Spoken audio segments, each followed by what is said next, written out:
કેવા ઉમેદવારને તમે પસંદ કરશો? અમે એવા ઉમેદવારને પસંદ કરીશું કે જે અમારા રાજપીપળા નગરપાલિકાની જનતાને તથા સાથે સાથે દરેક નાગરિકોને નિષ્ઠાવાન રહે, સત્યના માર્ગ પર ચાલે અને લોકોની મદદમાં આવે એવા ઉમેદવારને અમે પસંદ કરવા માંગીશું. આજ રોજ વોર્ડ નંબર 5માંથી મનોજભાઈ સોલંકી જેઓએ અપક્ષ ઉમેદવારી કરી છે અને તેઓનો એક જ એ છે કે જે વોર્ડ નંબર 5માંથી SC સીટ કાઢી નાખવામાં આવી છે તે બદલ તેઓએ સામાન્ય સીટ પર અપક્ષ ઉમેદવારી કરી છે અને અમારો એક જ મંતવ્ય રહેશે કે અમે અમારા જે પણ SC સમાજના નાગરિકો છે અને નગરપાલિકામાં જે અમારા સફાઈ કર્મચારીઓને પીડા થઈ રહી છે તેનો અમે અવાજ ઉઠાવીશું. સાથે સાથે જે પણ અમારા વિસ્તારમાં સફાઈની પ્રોબ્લેમ છે, ગટરની પ્રોબ્લેમ છે, પાણીની પ્રોબ્લેમ છે, નાગરિકોને જે પણ પ્રોબ્લેમ થઈ રહી છે તે બદલ અમે તેમનો મુદ્દો ઉઠાવીશું અને અમને એક વિશ્વાસ છે કે અમે અપક્ષ ઉમેદવાર તરીકે પણ અમારા વોર્ડમાંથી સારી રીતે બહુમતી કરીશું અને આગળ વધીશું.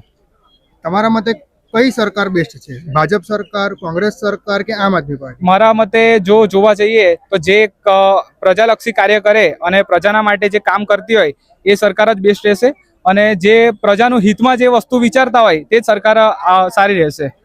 મારું નામ ધ્રુવન મકવાણા છે, હું સામાજિક કાર્યકર છું.